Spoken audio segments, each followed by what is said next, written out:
Oh, welcome to Bet on It. It's a beautiful Wednesday right before Christmas, and I dressed for the occasion. Somebody else on the show did not, however. All right, we're going to go we'll call them these middle of the road bowl games because they're going from Friday, December 22nd through Thursday, December 28th. We got the Las Vegas Bowl today, the Texas Bowl, of course, the Pop Tarts Bowl. Got a little gold from VR, hopefully, coming our way because these bowl games have been absolutely atrocious. Marco, I'm really disappointed. I'm going to bring you in. I'm going to say this. Where the hell is Marco Claus? That's a good point. I know. Didn't pull him out here. It's just these bowl games. How can you get in the holiday spirit? I mean, you see lines go one way for 3 days. It goes up, up, up, up. And then 4 hours before game time, the line goes 4 points the other direction.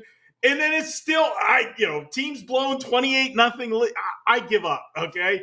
Right now, I'm glad that we're moving into the better bowls. These middle ones have some good ones. And then, of course, the final bowl games are going to be the best segment where we know everybody's going to play. Because, Kelly, and me and you talked before we went on the air, trying to figure out exactly who wants to be where they're at is challenging at sometimes. Yeah, we're going to try to get into that on today's show. Happy belated birthday to Joe Raineri. So hope he's having a good one. And maybe he is not going to be the Grinch on the show. Joe, are you here to bring us some holiday cheer? Or did you have too much bourbon on your birthday and you're a little hungover? Never not have enough bourbon. Let's just start with that right off the bat. 'Tis the season to drink bourbon. That's what I say. But I am looking forward to a couple of these games. But I'm kind of with Marco, too, in the fact that almost it feels like betting some of these games ahead of time. Yeah, good luck. Anybody know Frank Harris had a shoulder injury? Because I just watched him 24 hours before talk about legacy, and he couldn't wait to play. And then he wakes up with a shoulder injury and doesn't play yesterday. So very interesting bowl season, I think. And welcome to the new college football. That's what we're going to be dealing with, I think, for many years to come now. Yeah, that was my second trophy of the week. First one was with Old Dominion. 2-point favorite, courtesy of my good friend John Murray. So he has to take credit for that big fat L, as Marco set up 28-0. But I digress. We've got some okay bowls to talk about this week. And then, as Marco said, we'll be back next week. Some college football playoff talk as well. So let's get into it. The Las Vegas Bowl, Saturday, December 23rd on ABC, 7:30 Eastern. We have Utah. This one has not moved at all. Is a 6.5 favorite, to Northwestern, total 42. Marco, I wanted to make a case for the dog here. You mentioned motivation. Who's excited to be there.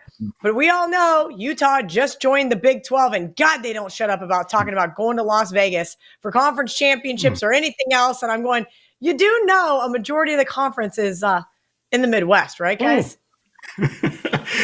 It is, Kelly, but you are absolutely right. Utah travels well to Vegas.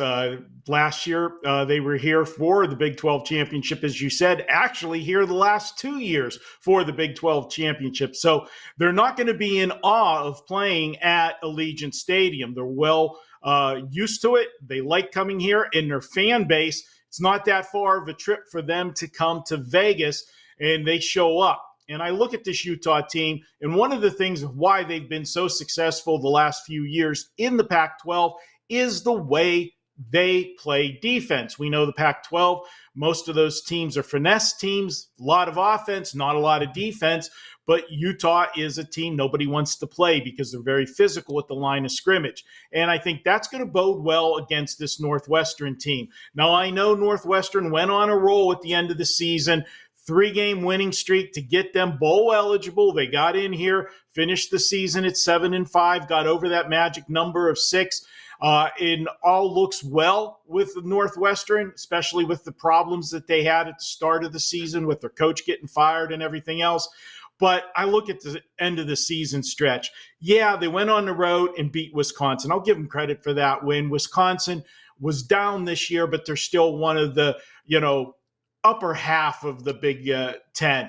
But the other two, Purdue and Illinois at the end of the season, those teams were just trash at the end of the season. Not impressed with their 3-game winning streak on the whole. I'm going to take Utah with that defense to dominate this game. I have them winning this one 27-16. Kelly, I'm going ahead and going to lay the points with this one.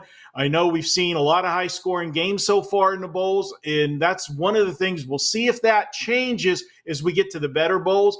But with so many people opting in and out, and we'll see if Joe has a different take on it, I think you're seeing a lot of lineups in kids that really are not used to playing with the same sets or really the intensity. I'm seeing a lot of poor tackling in the bowl games and guys blown coverages, and that's resulting in overs if you're playing these early bowls so far. Yeah, this one's tough for me, Joe. I lean towards Northwestern because I do not disagree with Marco, but they did cover their last 6 down the stretch, and kind of not how you start, but how you finish. This team had a lot of adversity to start the year, and Utah, everybody thought was going to repeat and win a Pac-12 championship. So I think this is kind of a disappointment, if you will, if you're a Ute. Do you buy into that at all? And what is your thoughts on this one? So you, me, I believe CT bets, when this line first opened up, it was a touchdown. There was even 7.5s out there. And in the text chain, we were like, I don't know how motivated Utah's going to be in this game, but I'm damn sure Northwestern's going to be pretty motivated with their new head coach in what has been just a unbelievable season for them. So if we're able to get it, over a touchdown, I think it's a great bet. However, how is this thing going over 42 points here? Northwestern has done it all year long on defense. I can tell you right now, you can count on one hand the amount of guys that won't be in this game for Northwestern. They are excited to be here. Utah, however, man, go down that list. They had problems this year stopping the run. In fact, that was one of their biggest weaknesses, was giving up the big explosive running plays here to teams. They also didn't do a great job stopping teams in the red zone. That happens to be one of the best things that Northwestern did all year long, was convert when they're inside the 10, when they're inside the 20. They were able to always come away with points. I think the under is probably the way to look here, because we know Kyle Whittingham, we know this Northwestern team, defense. There's going to be maximum effort. I think they're going to try to just run it down each other's throats and say, all right, may the best team in the trenches win. I think this is a rock fight. I think the under is the way I would look. But if for some reason this thing hits 7 or more, I do think Northwestern's probably not a bad play either. Oh, you mean if Utah says like Cam Rising is going to play or something insane like they did? Exactly. Yes. Yeah. That's really cool. I see. This is just turning into the NBA for me. I said that yesterday. They're like, oh, the NBA is worse. What? Are you kidding me? I can't. I am kicking myself, though. I will say this, and maybe this is a conversation we need to have for a later date or to start remembering for next year. But I had ample opportunity to try to middle that Old Dominion Western Kentucky game, and I had ample opportunity when UTSA dropped down below the 9 yesterday to try to middle that Marshall game. So maybe it's my own fault. That being said, it is what it is. We're going to move on to the Texas Bowl, and I'm going to kick it right back to Joe Raineri. Saturday, ESPN, 9 p.m. Eastern. Texas A&M is down to a 2-point favorite versus Oklahoma State. Total 53. Mike Gundy is an underdog. Right, Joe? Well, hello. Listen, Texas A&M, we might have an easier time just trying to tell you who's playing for them, as opposed to the 27 pages of players who are no longer with the team in the transfer portal or have no interest in playing whatsoever, with a new regime with Coach Elko coming in here now. A lot of confusion going on at Texas A&M. Who's staying, who is going. We know for the most part, Bowman is going for Oklahoma State. Ollie Gordon, the tremendous running back for them, It does appear as if, from what I am hearing, is that he is coming back another year for Oklahoma State. So there could be a good chance that he actually plays. But like you had said, Cal, who the hell knows anymore? Might wake up and I gotta, I banged my toe, I can't play. But I'm gonna go under the assumption that Oklahoma State is going to have the majority of the folks, and they did. I mean, give credit to the mullet there. He did a fantastic job of getting these kids to re-up and come back. The transfer portal, not as big a deal with Oklahoma State thus far. They would love nothing more than to stick it to an SEC team here. And I think they will have success doing so early, given the fact that we just have no idea what we're going to get from Texas A&M early in this game. I think having the experience and the amount of starters that Oklahoma State does have playing in this game with Coach Gundy, who's been there and done this before, and this is, if you're ever going to bet anybody blindly in a bowl game, he's not the Oklahoma State Cowboys, not exactly a bad team to look at here, especially getting any points. But instead, I'm going to go off of what I know of who's playing for Oklahoma State and the list of guys that it's just all over the place for A&M. I'm going to back Oklahoma State in the first half in this game. I think they'll have the lead going into the break. I just think they're going to be better prepared at the start of this game with the starters and the guys they know they have. I think they'll have more success early, and then we can always jump in the second half, see if we can find a middle somewhere along the lines. But, yeah, I'm going to back them in the first half in this one. But I will watch with Bourbon the second half of the game, Marco, so I don't want to hear it. Before you say it, not so I don't have to watch the rest of it. I will, but I'm betting the first half. He's going to watch the second half as a fan with Bourbon. Marco, A&M was probably one of the worst bets in college football over the last couple of years with Jimbo Fisher, at least as far as against the spread goes. What are your thoughts now? New head coach who won't be coaching the bowl game, but throwing Jimbo Fisher out. Do we throw out the fact that A&M had such a horrible ATS record, or are we allowed to use that in this handicap? Well, Kelly, I don't know what you're allowed to use and not use in the handicap here with these bowl games. And, Joe just keeps going on and on about all the guys that are going to still be there for Oklahoma State. And you know what? Defensively, I hope they are still there because those guys can't make a stop. I'm looking at this team since they started conference play. Everybody was scoring on them. 7 of the last 9 opponents scored 30-plus. I'm looking at the end of the season. Texas hung a 49 on them. BYU scored 34. Houston put up 30. Central Florida? Are you kidding me? 45 points? No, I'm sorry. And, okay, you talk about you don't know who's going to be there for Florida State, or excuse me. Every time I say Jimbo Fisher, I still flash back to Florida State. A&M, because it's kind of the same results. A&M is a team that you don't know the roster, which also means what do you prepare for? You've got a coaching staff that you don't know what they're going to come up with. You don't know what personnel they're going to have on the field. I think that's actually a benefit for Texas A&M. Excuse me again. Looking in that one, I think they're going to have the element of surprise working for them. They might get a couple big plays, and let's face it, Joe's got to admit, this Oklahoma State defense has been horrible this year. And how excited is either team to be in this particular bowl? I'm going to do the contrarian here. I'm going to take Texas A&M in this one. I think this will be an entertaining ball game. I'm going to call for Texas A&M to get the win. Not going to be a big play on my card, but I'm looking at A&M.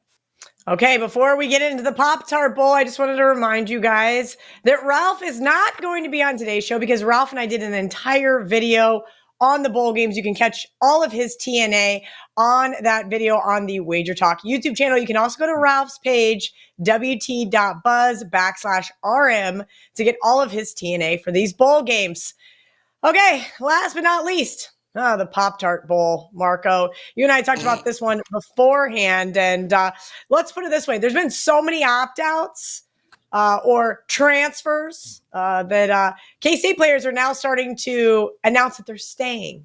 Uso just announced, saw on Instagram, I just sent it to Marco, that he will be staying and finishing out his final year at Kansas State, as to probably be expected, but just wanted to make sure. So K-State is a 2.5-point favorite Thursday night in Orlando to NC State, ESPN 5:45 Eastern, total 47.5. Marco, I'll let you speak first, and then I'll come back with a rebuttal before we go to Joe. Mm-hmm. You'll just rip me apart and then throw me to Joe, and Joe will say something about the first half or whatever. Mm-hmm. Hey, Joe, for your birthday, last week, you're lucky that I don't live down there with you guys, because I'm sure you went out with all your friends and celebrated your birthday and such. I would have turned around at the halfway point and went home. That's all I'm saying. Okay. Let's look at this one with NC State. When I saw this line, Kelly, a lot of times I look at things, and I've always said, and I've asked bookmakers this before too, and they just look at me when I say something like this. When you have a line that's 2.5 or 3.5, 6.5 or 7.5, why not just bring the line out at 3 or 7 and let the market decide which way for things to go? So I like to read into when it's on one of the sides of those key numbers. And I look at Kansas State and I look at them under a field goal in this game. That tells me, okay, let's just pick the winner. And when you go by name association and you go by the conferences, it just looks too easy to me to take Kansas State in this game. I got a question for Kansas State, and I know they've got a fiery coach that's a rah-rah guy, can get everybody pumped up, and that's what everybody loves about him. And I rode Kansas State along with you, Kelly, in a lot of spots over the last couple years. I love that about him. But the Pop Tart Bowl, you played in the Big 12 championship game last year. I have a hard time wrapping myself around them being totally enthused about this game. NC State getting an opportunity, play a team from the Big 12. They finished the season on a very good note. I mean, they rolled off their last 5 games. They had a stretch there where they beat Clemson, they beat Miami, they beat their rival North Carolina at the end of the season. Those are, supposed to be decent teams. We know that Clemson was down this year, and we know that Miami was just Miami, but still there's talent on those teams. Just as much talent is on this Kansas State team. I'm going to take my old adage. I'm going to take the team with the better defense, getting points, and we're going to go with NC State. They're good against stopping the run, which is something that Kansas State's going to do a lot of in this ball game. I feel that's been their strength. Give me NC State plus the points in this one. I've got them winning 24-20. I think there's a couple of asterisk marks we're just going to say here. I know K-State had quite a few kids enter in the transfer portal. I think only probably one of those is really going to make an impact, if we're being honest. And a couple of them I'm glad to see gone because they couldn't tackle or catch a football. But what we are going to see is no Colin Klein as offensive coordinator, which means Connor Riley is going to get the opportunity to earn the offensive coordinator position. Do you remember the last time, Marco, we had a OC earn his position? Just you're going to tell curious. me. It was the Texas Bowl. It was Colin Klein against an LSU team, and he really opened up that offense and kind of sold me on a bill of goods. Albeit, I didn't get to see very many of those plays later on in his career at Kansas State. But I do think Connor Riley is going to do something similar with our new, brand new shiny, we'll call him shiny quarterback. If you watched him in the Texas Tech game, true freshman Avery Johnson had 5 rushing touchdowns. I do think that they're going to allow him to throw the ball and really see what he's capable of. That is all I'm going to say here in terms of just buyer beware, because you really don't know what we're getting. I did ask if people thought these kids were excited to go to the Pop Tart Bowl. I will say this. Every year it's Liberty Bowl, Texas Bowl, Alamo Bowl.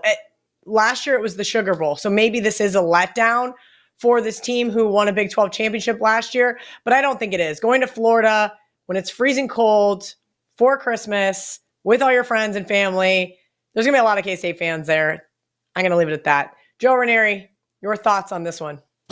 So it's going to be interesting here. I got a hats off to NC State and what Coach Durham was able to do with the cards that he was dealt here. This was a team that did not get an awful lot of respect here, certainly in the marketplace as this season progressed. But when you look at beginning with Clemson, what they were able to do. I mean, if you go back, it was Clemson, Miami, Wake, Vatech, UNC, win. They didn't do it pretty. They lost their quarterback, right? Brennan Armstrong, who left Virginia to come to North Carolina State, started the season. It was terrible. They made the switch. Then he gets hurt. Then he's got to come back in for these last couple of games. It has been nothing but impressive here. And I do think the key for Kansas State is going to have success. They got to have success running the ball in this game. The problem is they haven't done it great. NC State, that's kind of the meat and potatoes of that defense. It's going to be very difficult to run on them.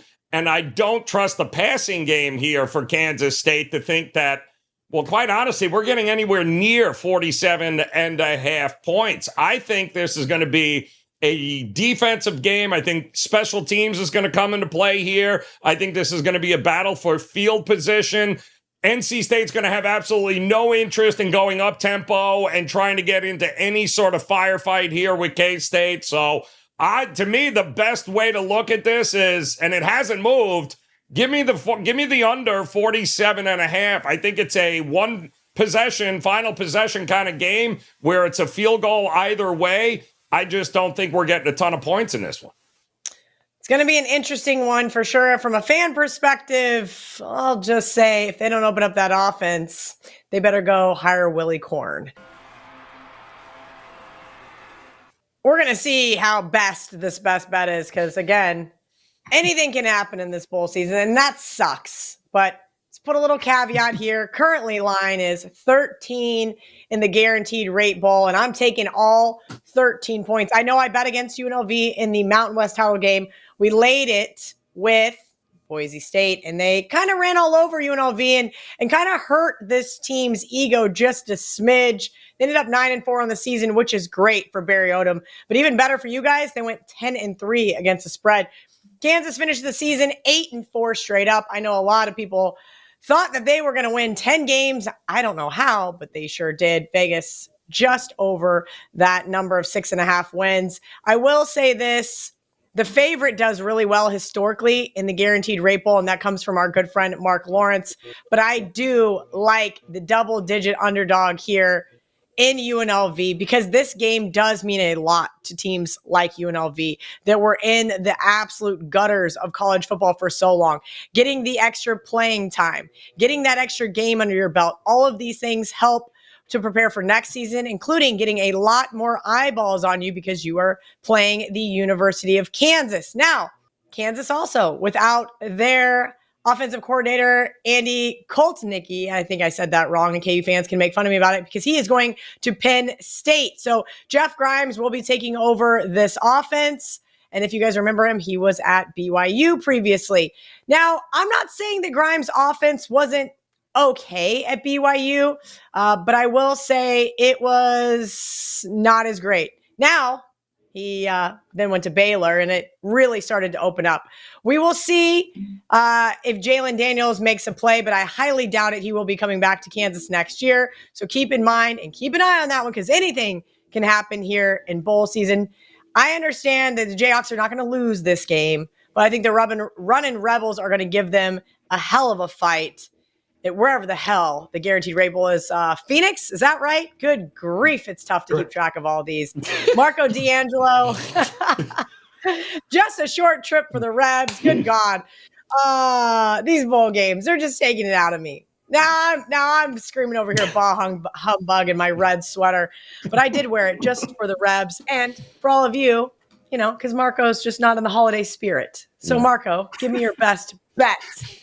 Yeah, I'm not in the holiday spirit. I gave out 12 out of 14 college football best bets. What more do you want?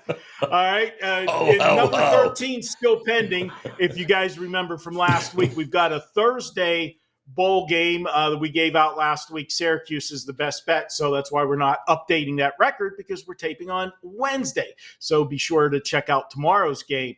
But for this one, we're going with another ugly one. Rutgers plus 1.5. Aren't they played? Miami of Florida? What? This name association alone. You look at this, you got a big ACC school, big name, traditional powerhouse, Miami, and it's picked the winner. Come on. I'm not buying it. Guys, how does Miami get excited to go to the Pinstripe Bowl? Yeah, hey, we're going to be playing in Yankee Stadium. Yeah. Oh, wait a minute. Did you look at the calendar? It's December in New York. Do these Miami boys want to be in New York in December?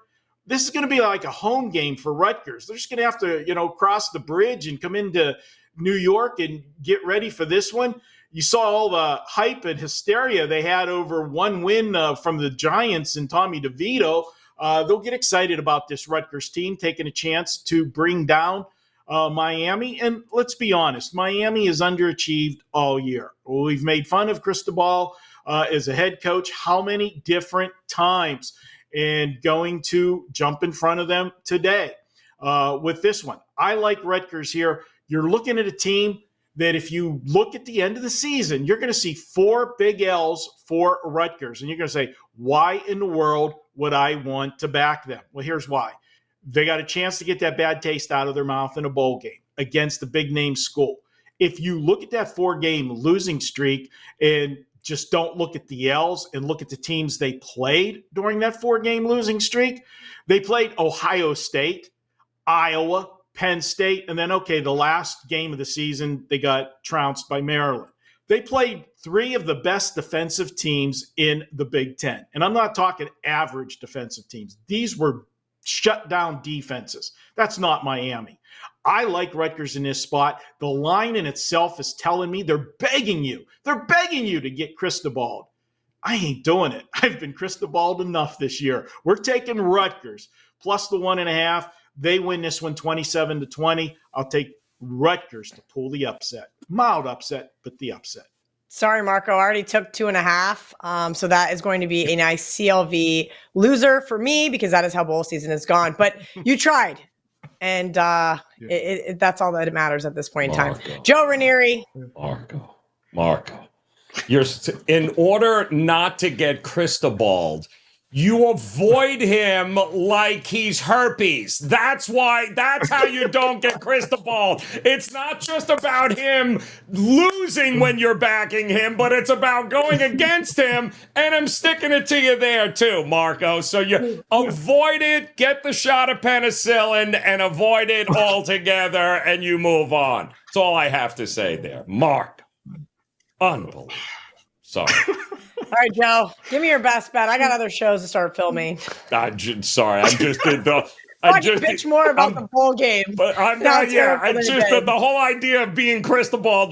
I'm breaking out in hives here. All right, so let's I'm going to go back to your bowl game there, the guaranteed rate bowl. Only I'm going to look at the total in this game. If somebody can please tell me how in the hell the first person to 50 points doesn't win this thing, I have no idea. This is going to be the go-go offense. I mean, in reality, the UNLV offense, and yes, they lost there, as Kelly told you, lost the OC because Franklin, who couldn't gain more than 30 yards in a game, was like, hey, we need a little go-go something here as well. So we've got the poaching going on, but the concepts of the offense remain for both UNLV and for KU here. We already know, even with this UNLV offense here, the majority of their touchdowns, I think 37 touchdowns this year, rushing. I think they only had 14 passing. And like what we saw when Oklahoma State played KU, right? There wasn't a whole lot of passing in that game. They ran all over them. It's exactly what UNLV is going to do here. And UNLV could not stop anybody that had any sort of rushing game here in the Mountain West. I mean, look what Boise was able to do to them. Air Force, San Jose State, you go down the list here at the end. That defense is no way, shape, or form a defense I would ever look at an under on, but neither is KU here. I think this is a great matchup for one of the best shootouts of the next week of bowl games. I think indoors at Chase Field, this is exactly what this is going to be. It's going to be an extremely high-scoring game that's going to be an awful lot of fun. Give me the over in this one, 65, and buckle up. It's a great drinking game type of bowl game, right? Every time somebody scores, you drink, and you'll be passed out by the half, I promise you. Oh, boy. All right, everybody jump in the comment section. Wish Joe Raineri a very happy birthday. Thank you guys for hanging out with us every single week here on Bet On It. Here is our lovely little recap graphic. Dan Alexander made it instead of tweeting AI weird things that I just saw he had on Twitter. Woo! That being said, we appreciate you guys every single week here on Bet On It. And it was a quick show, and we'll be back next week with some more Bet On It from Joe, Marco, and myself. Have a very Merry Christmas, and please make some money betting these bowl games for one of us.